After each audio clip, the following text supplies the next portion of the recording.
պրոցեսները չեն ավարտվում, համատեքստը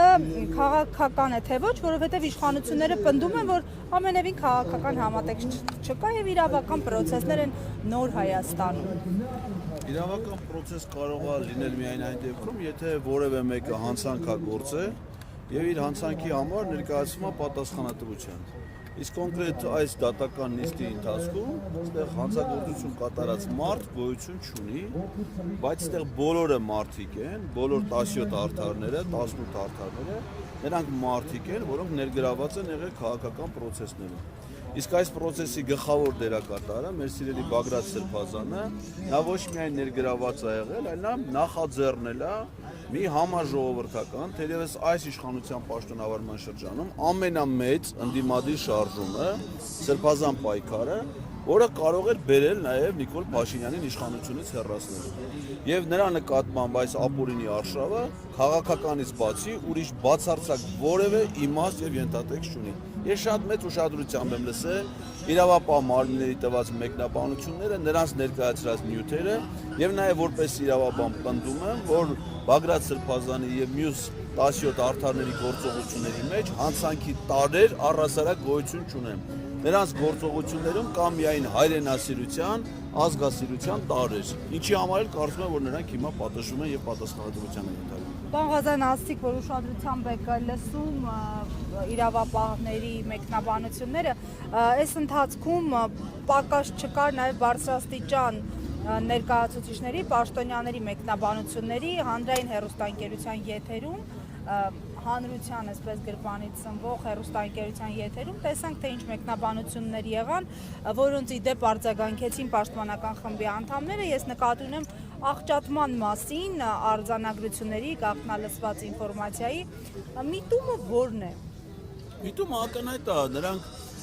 քաղաքական պրոցեսների վրա ազդեցություն, այսինքն կա հանրության մեջ մեծ հեղինակություն վայելող քաղաքական գործիչ իր թիմակիցները եւ ընդամենը լիկվիդացվում է ապօրինի եղանակով։ Քննչական կոմիտեի ղեկավար, օրինակ ազգային ժողովում վերջերս ասում է, որ ինքը գործադիր իշխանության մարմինների հայտարարություններին չի արձագանքում։ Երևի ինքը տեղյակ չի եղել, որ ինքը գործադիր իշխանության ներկայացուցիչներից մեկի պաշտպանության նախարար վերջերս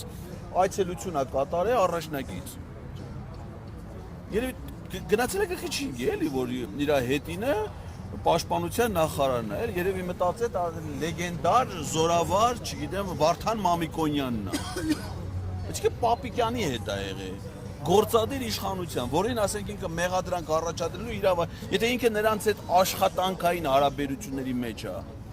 մնացած պատմությունները, որ պատմա ինչի մասին է։ Լավ, պարոն Ղազարյան, հանգուցալուծումը ինչպես եք տեսնում։ Այս անընդհատ այսպես ոնց որ խոսել, բարբերաբար նամակներ ուղղել իմպիչմենթի գործընթացի համար, արդյունավետությունը երբ կերևա, արդյունքը երբ կլինի, ձեր ուզած արդյունքը նկատի ունեմ, որ ձեր պահանջը իրականություն դառնա, այս իշխանությունները չներկայացնեն Հայաստանի Հանրապետությունը։ Դե իմպիչմենտը դա իմ ընկալումներով, իմ պատկերացումներով միակ սահմանադրական օրինական ճանապարհն է Նիկոլ Փաշինյանի իշխանությունից հեռացնելու։ Ցավոք սրտի ես չեմ տեսնում անգամ այդ գործընթացի նախաձեռնություն ցուցաբերած 34 պատգամավորների գործողություններում ակտիվություն, շահագրգիռ մասնակցություն իրենց նախաձեռնությունը առաջ մղելու համար։ Ազգային ժողովում մեր անցած շաբաթը ավարտվել բյուջետային քննարկումները մշտական հանձնաժողովներում։ Բյուջեի նախագիծը դա առիթն է վարչապետին անվստահություն հայտնելու համար։ Եվ մի բառ այդ մասին որևէ մեկը չի խոսում։ Իսկ ո՞րն է այս խնդրի լուծումը։ Խնդրի լուծումը Նիկոլ Փաշինյանի իշխանությունից հեռացնելն է։ Մենք մեր ժողովուրդը պիտի ընկալի մի բարձ ճշմարտություն, որ սա հայկական իշխանություն չի, սա թրքական իշխանություն է։ Մեր ժողովուրդը այլևս հայտնվել է թուրքերի տիրապետության ներքո։ Իսկ երբ որ հայտնվում ենք թուրքերի տիրապետության ներքո,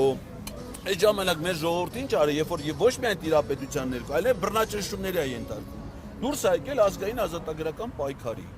Այդպես եղել է Սասունու ինքնապաշտպանություն, այդպես եղել է Զեյթունի։ Հիմա պարտադիր չի դա լինի զենքով, զրահով եւ այլն։ Պետք է մարդիկ դուրս գան իրանց սեփական իրավունքների պաշտպանության պայքարին, որպես ազգային ազատագրական պայքար։ Հիմա Արցախում, երբ որ 88 թվին մեր ժողովուրդը ճնշում էր ադրբեջանական իշխան, ինչ արին մարդիկ, դուրս եկան Ղարաբաղյան պայքարի, որպեսզի իրանց իրավունքները այն ժամանակ 88-ի Ղարաբաղյան շարժումը զինված շարժում չի եղել, մարդիկ դուրս են եկել փողոց իրանց իրավունքները պաշտպանելու։ Հիմա նույն ձևի մարդիկ պետք է իրանց իրավունքները պաշտպանեն, չպաշտպանեն թուրքերը մեզ կոտորեն, կոչնչացնեն, ոնց որ միշտ արել են, եւ հիմա էլ անում են։ Ավելի լավ թուրք, քան որ այս գործը հիմա կաներ թուրքերի համար, քան Նիկոլ Փաշինյանն է,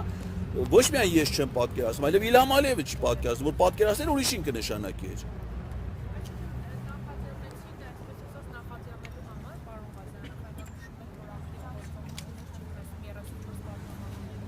Դե նախաձեռնություն ինչի համար է, որպեսզի դա իրականություն դառնա, չէ՞, որպեսզի իրականություն դառնա, պիտի ջանք գործադրեն։ Ես առայժմ չեմ տեսնում այդ ջանքը, որ որևէ մեկը շահագրգիռ կերպով իր նախաձեռնությունը փորձի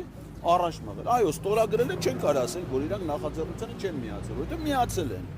Բայց դե ինչ ջանքեր են գործադրում իրենց նախաձեռնությունը առաջ մղելու համար, ես այդ ջանքը ստորագրած 34 падգամավորներից ոչ մեկի գործողությունների մեջ չեմ տեսնում։ Օրինակ ասենք, ես ինքս անձամբ գնում եմ ազգային ժողով ՔՊ-ի падգամավորների հետ հանդիպել։ Իրանցից ոչ մեկի մեջ չի գալի։ Առանձիններ չեն գնում։ Պարոն Ղազարյան, վերջում խաղաղության մասին խոսենք, որովհետև մեզ ավետեցին, որ խաղաղությունը ղազախական ռուսական ցորենի տեսքով գալիս է Հայաստան, կարծեք ռուսական ցորենի տեսքով արդեն հասել է։ Դուք զգացել եք։ Դա կուտ է, ասենք հավերին, որ կերակրում են, չէ՞, կուտ ու տալու արտահայտությունը ինչու՞մ է, որ ինչ-որ հենց հացահատի, գարի ցանում ես, հավերը հավաքվում են, ինչի համար, որ հեշտ բռնես, մորթես։ Այդ կուտը դրա մասին է ընդամենը, որովհետև ինչքան ես գիտեմ, մենք մինչև հիմա էլ ենք հաց կերել, ու այդ հացահատիկը եկել է Արցախից, շատ քիչ մասը արտադրվել է Հայաստանում, մյուս մասը Ռուսաստանից։ Այսինքն Գևորգ Պապոյանը չի հացի գյուտի հայտնագործության հեղինակը։ Ասում են ինքնարժեք ավելի ցածր է այս Բայց չի ասում, որտեղ ելը ասում է, ես տենց հաշվարկ չունեմ, ոչ, ասենք եթե մի ժամանակ ցորենը գալիս է Ռուսաստանից, Վրաստանի տարածքով Հայաստան, հիմա ինչ որ Ադրբեջանն էլ ավելացի այդ մարշրուտի մեջ, թե ինչի չգիտեմ։ Այլ ընտրանք է։ Երբ որ ասենք առանց Ադրբեջանի էլ մինչև հիմա Վրաստանի տարածքով գալիս էր։ Հիմա Ադրբեջանը ավելացել է իր բարի կամքի դրսևորումը, կարած չավելանար եւ բարի կամքը չդրսևորեր։ Եվ Հայաստանն է ԵԱՏՄ-ի անդամ, եւ Ռուսաստանը եւ Ղազախստանը։ Հիմա մեր միասնական տնտեսական մաքսայի տարածքում ապրանքի շրջանառության համար մենք Ադրբեջանի կարիքը որտե ունենք, չգիտեմ, Գևորգ Պապոյանը եւ Նիկոլ Փաշինյանը ինչով են դա բացատրում։ Դա ընդհանրապես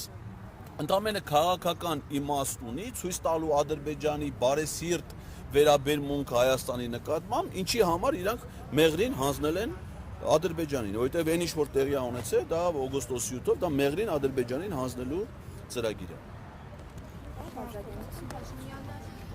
հայտարարեց այսօր, որ Հովանավանքում երիտասարդի բերանը փակելով դուրս հանելը դա իր իսկ անվտանգության համար էր արվել։ Երիտասարդի բերանը փակելով եկեղեցուց հանելա Նիկոլ Փաշինյանի անվտանգության աշխատակիցը։ Նիկոլ Փաշինյանի անվտանգության աշխատակիցների խնդիրը ոչ թե քաղաքացիների անվտանգությունն ապահովելն է, այլ Նիկոլ Փաշինյանի։ Եվ եթե անհանգստություն կար անվտանգության հետ կապված, պետք է այդ աշխատակիցը Նիկոլ Փաշինյանի բերանը փակեր եւ եկեղեցուց դուրս հաներ։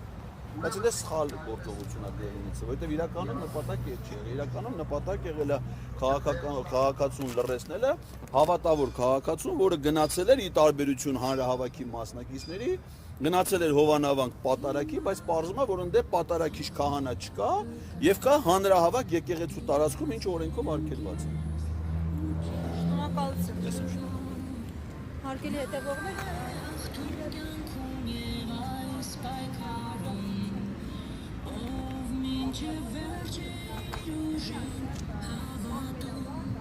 Արավոտայիմի հարգելի հետևորդներ, քիչ առաջ մենք